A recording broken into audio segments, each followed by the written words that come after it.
There is a lot to do in Japan, but if you don't book tickets in advance, you may miss out on many of the best things Japan has to offer. Today, we will take a look at the things you need to book in advance to make sure that you don't miss out. The next station is Tokyo.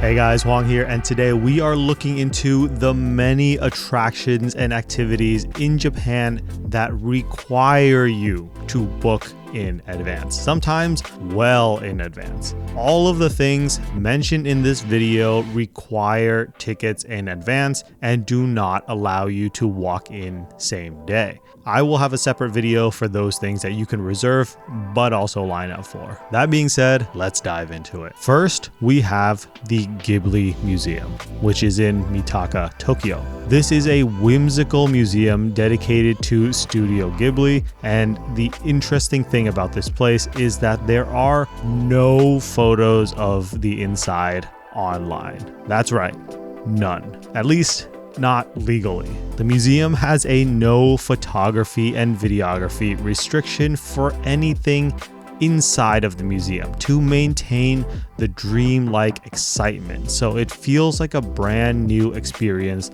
for everyone, as opposed to seeing everything ahead of time online. You can, however, take photos outside. The museum is a tribute to Studio Ghibli and animation itself. And if you are into the art of animation, this is a really neat place to go. The museum itself does require purchasing tickets in advance with no in-person on-site ticket sales. Tickets are 1,000 yen or around $7 at the time of making this video for ages 19 and up. Ages 13 through 18 are 700 yen, 7 through 12 is 400 yen, and 4 through 6 is 100 yen, and 3 and under are free.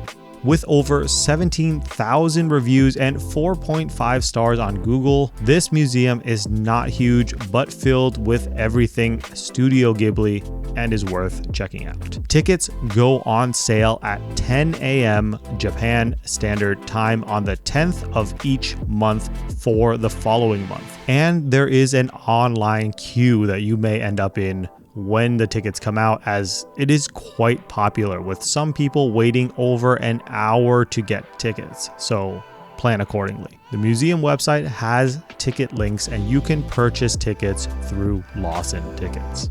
Now, if you want even more Studio Ghibli, well, let's take a look at Ghibli Park. This is an amusement park in Aichi near Nagoya, so it is a bit farther out than the Ghibli Museum, but this is a much bigger attraction than the museum. This park, with 4,500 reviews on Google and at 4 stars, sits on the massive grounds of the former Expo 2005. The various movies from Studio Ghibli have areas themed and inspired from them, like Howl's Moving Castle, My Neighbor Totoro, and many more. The park itself is quite large, and just like the museum, the park has a no photography or videography policy inside of the themed attractions, though while outside and walking around, you can take photos. The website for the park makes it clear that this is a page for the park in Aichi, not the Ghibli Museum in Mitaka, Tokyo. So it does seem that people do get confused quite a lot. Tickets for Ghibli Park go on sale 2 months prior on the 10th of the month at 2 p.m. Japan Standard Time. What does that mean? Well, just like this post shows, reservations for September, for example, go on sale on July 10th at 2 p.m. Japan Standard Time. There are 2 types of tickets, the standard and the premium.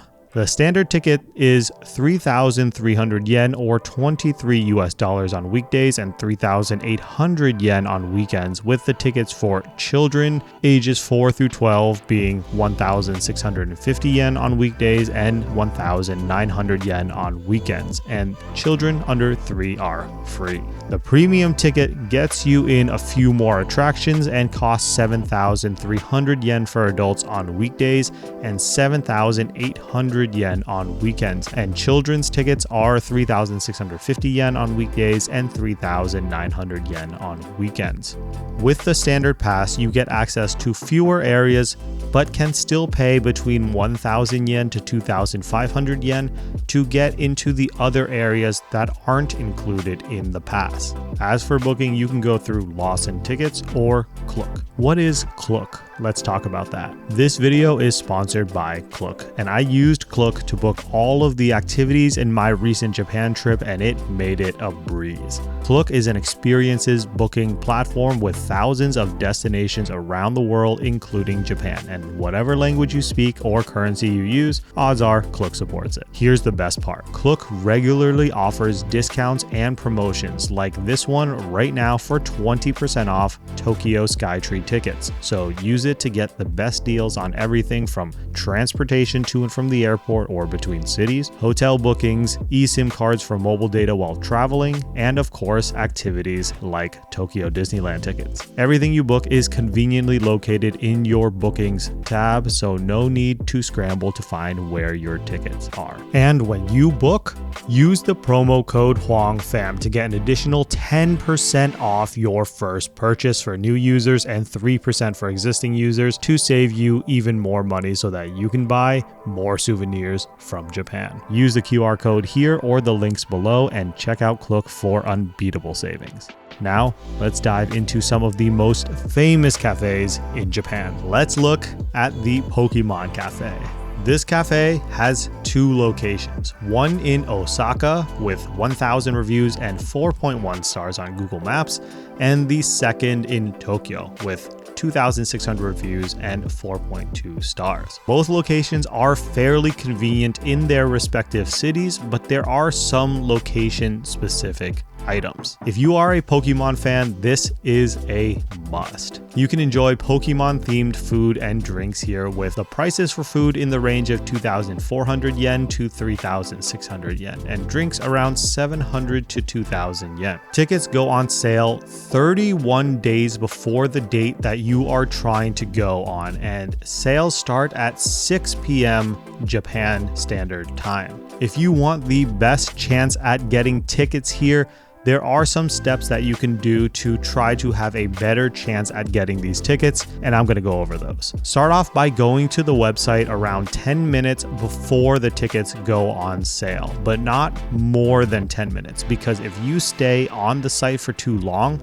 it will time out and restart you from the beginning, erasing any progress that you've made. Once you are on the ticket site, select how many people are in your party and go to the next page and choose a date. Once there, as soon as it hits 6 p.m. Japan Standard Time, press the next button to move on to the next step. And if all goes well, you will proceed. Though, if there are no slots left, you will be hit with a no more available times page and you will have to restart. Once on the next page, you get to pick a time, but you will need to go quick as others are selecting times as well. So if you have a rough time range in mind, just click on the first time that you see. You may see a busy screen due to all of the web traffic, and if so, use the blue refresh button to try to get through. If you make it through that, you should be good to go. If you either weren't able to make a reservation or didn't want to go through all of that chaos, then you can line up at the store itself, though seating is extremely hard and limited as tables only open up when a registered group does not show up. So best of luck to you. Next, we have the Kirby Cafe, which has 3 locations in Tokyo, Osaka, and Hakata. Enjoy Kirby themed food and drinks here at these popular locations, though surprisingly, they don't have many Google reviews for how popular they are. The Tokyo location has 1,600 Google reviews at 4.3 stars, the Osaka location at 88 reviews and 3.9 stars, and the Hakata location at 495 reviews and 4.1 stars. And like the Pokemon Cafe, there are location-specific items as well. The food items here go for between 780 yen to 3,180 yen, and the drinks for around 550 yen to 2,180 yen. Tickets here work similarly to the Pokemon Cafe. Tickets go on sale for the Kirby Cafe at 6 p.m. Japan Standard Time on the 10th of the month before. Here is the actual language from a guide on Reddit that states, the site will be down for 15 to 30 minutes before 6 p.m. You will have to do your dry run earlier in the day. Practice booking at the Hakata location, which is the quietest location with the most availability. Have more than one person ready to attempt your booking and coach them through the entire process early. These people aren't playing around, and these cafes are intense, and booking them is a journey in and of itself. As with most themed cafes, you are going for the theme and the experience, not necessarily the food, though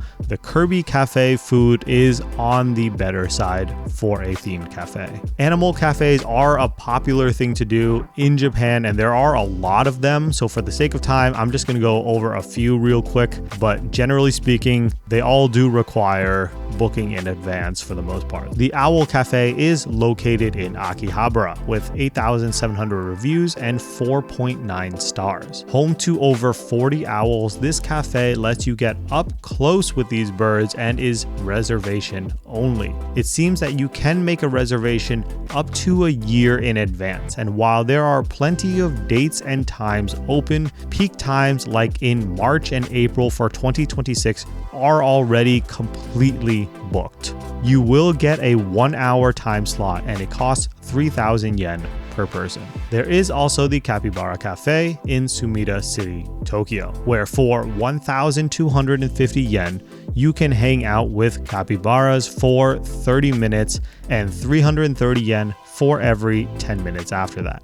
You can also feed the capybaras veggies for 330 yen as well. Reservations open up 2 weeks before the date. There are a lot of restaurants that are either reservation only or you really should make a reservation due to the lines being absolutely insane. If you are into the high-end luxury restaurant realm, pretty much everything requires a reservation, and many omakase places do as well. So I won't go over those specifically, but just assume that you will need a reservation. Kichi Kichi Omurice in Kyoto is a place that has gone viral for its lively head chef, Motokichi Yukimura. He is a showman who makes omurice or fluffy egg omelets over rice, and it is quite the show. The slicing of the egg is viral and very satisfying to watch. With 2,100 reviews and 4.1 stars, reservations for this place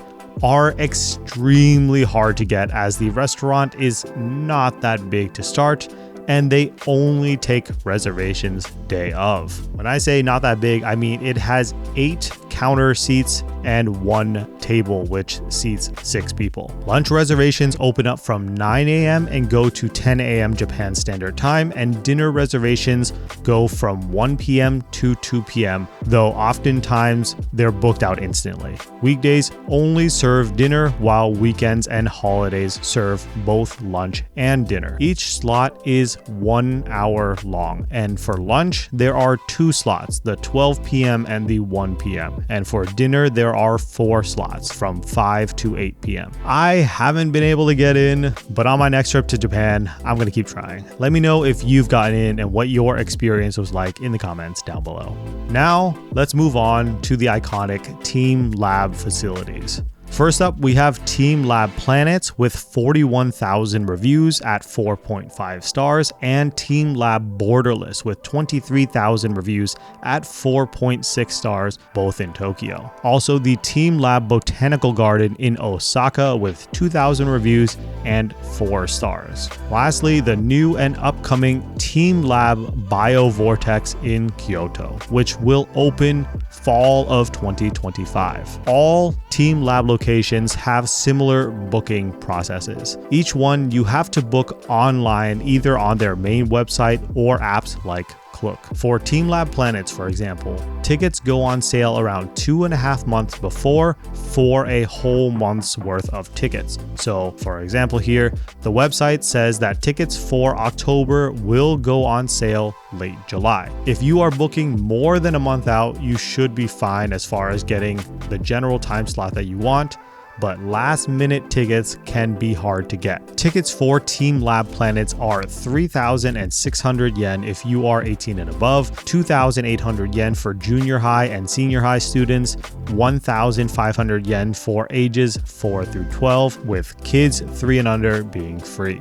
There is also a disability discount for 1,800 yen. For TeamLab Borderless, tickets go on sale on the first of the month for tickets 2 months out, meaning that if you want tickets for September, they will go on sale on the 1st of July at noon Japan Standard Time. Ticket fees do depend on the day and the time of day, so you'll have to check out the prices for the day that you want to go, which will vary from 3,600 yen to 5,600 yen, with the morning tickets being the most expensive, and the later you go in the day, the tickets get a little cheaper. The tickets are timed entry tickets, but once you enter, you can stay as long as you like. TeamLab Borderless tickets are a bit easier than TeamLab Planet tickets to get, though you still don't want to book them last minute. The TeamLab Botanical Garden in Osaka has tickets for 1,800 yen for ages 16 and above, with children's tickets at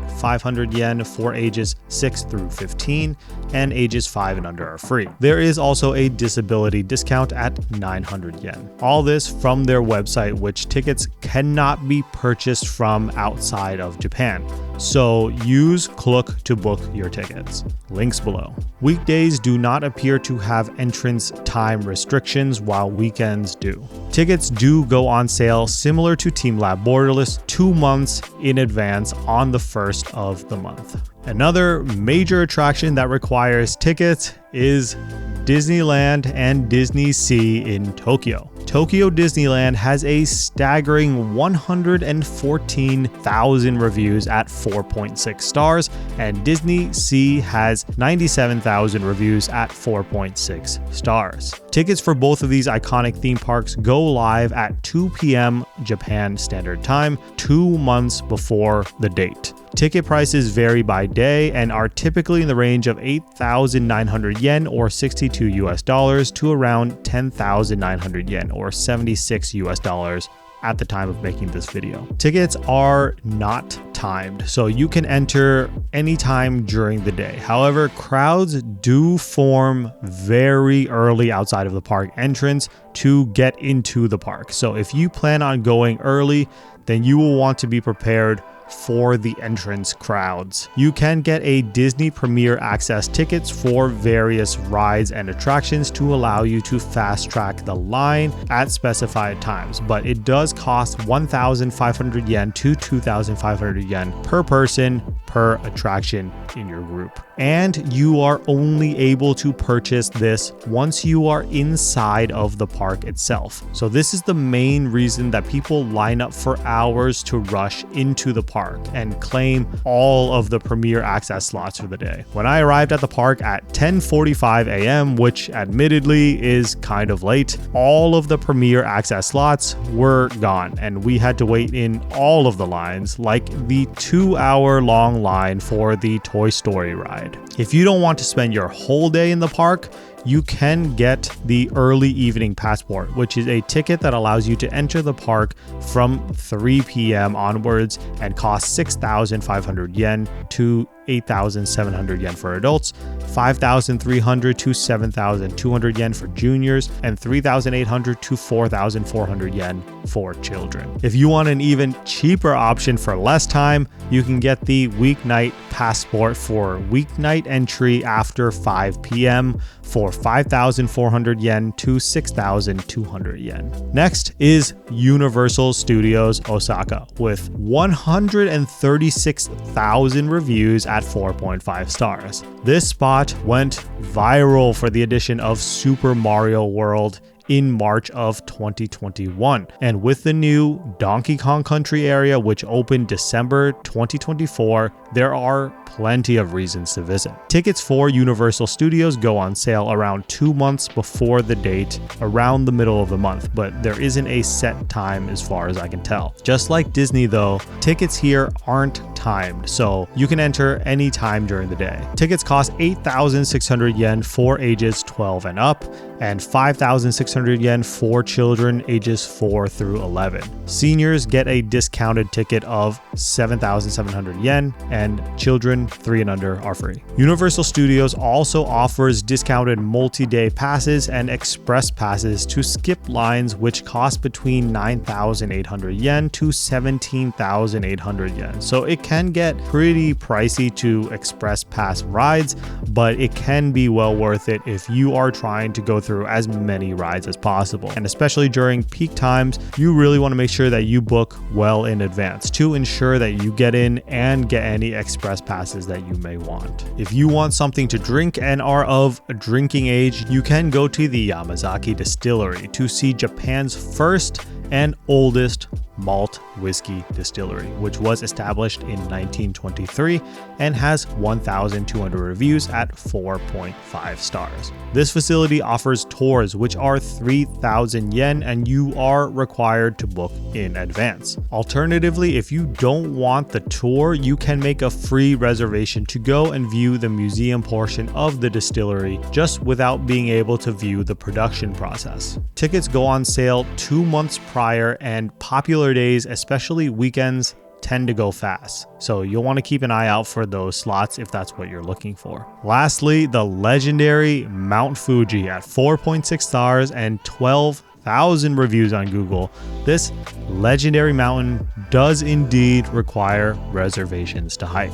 Starting in 2025, all climbers are required to both register and pay a mandatory 4,000 yen fee to climb. Registration can be done on the Shizuoka Fuji Navi app or website. This is a unique process compared to any other registration mentioned on this list before because this one has a test. You will have to take a test which goes over manners and rules of Mount Fuji, and you will need to pass this in order to receive a ticket. You are also not allowed to start climbing Mount Fuji between the hours of 2 p.m. and 3 a.m. unless you have an overnight reservation at the Mountain Lodge, which is around halfway up the mountain. So if you are planning on climbing Mount Fuji, make sure that you have all of these things set in place. Otherwise, you won't be able to hike. This is not a complete guide to everything that you have to book in Japan because there are so many options for things to do